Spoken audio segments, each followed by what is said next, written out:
ষষ্ঠ উপজেলা পরিষদ নির্বাচনের তৃতীয় ধাপে নির্বাচিত উপজেলা পরিষদের চেয়ারম্যান ও ভাইস চেয়ারম্যানগণের শপথ গ্রহণ অনুষ্ঠান 30শে জুন রোজ রবিবার বিকেল 4 ঘটিকার সময় বিভাগীয় প্রশাসন বরিশালের আয়োজনে জেলা শিল্পকলা একাডেমি মিলনায়তনে বিভাগীয় কমিশনার মোহাম্মদ শওকত আলীর সভাপতিত্বে অনুষ্ঠিত হয়।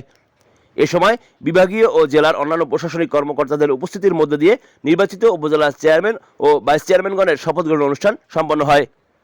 নির্বাচিত উপজেলা পরিষদের মধ্যে যে সকল উপজেলার চেয়ারম্যান ও ভাইস চেয়ারম্যানগণ উপস্থিত ছিলেন সে সকল উপজেলাগুলো হচ্ছে বরিশালের গণদী ও আগলছাড়া উপজেলা, পটুয়াখালীর সদর, মির্জাগঞ্জ ও দুমকি উপজেলা, ভোলার তজুমুদ্দিন ও লালমোহন উপজেলা, পিরোজপুরের ভান্ডারিয়া ও মঠবাড়িয়া উপজেলা, বরগুনার বামনা ও পাথরঘাটা উপজেলা, ঝালকাঠির রাজাপুর এবং কাঠালিয়া উপজেলার নির্বাচিত চেয়ারম্যান ও ভাইস চেয়ারম্যানগণ এই শপথ গ্রহণ অনুষ্ঠানে উপস্থিত থেকে শপথ বাক্য পাঠ করেন।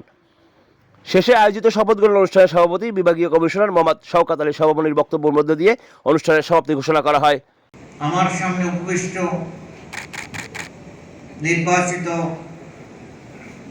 চেয়ারম্যান, ভাইস চেয়ারম্যান, মহিলা ভাইস চেয়ারম্যান, অন্যান্য কর্মকর্তাবৃন্দ এবং আগত অতিথিবৃন্দ, ইলেকট্রনিক প্রিন্ট মিডিয়া সাংবাদিকবৃন্দ, আসসালামু আলাইকুম। কাজী রনি, সংবাদ 24 নিউজ ডেস্ক।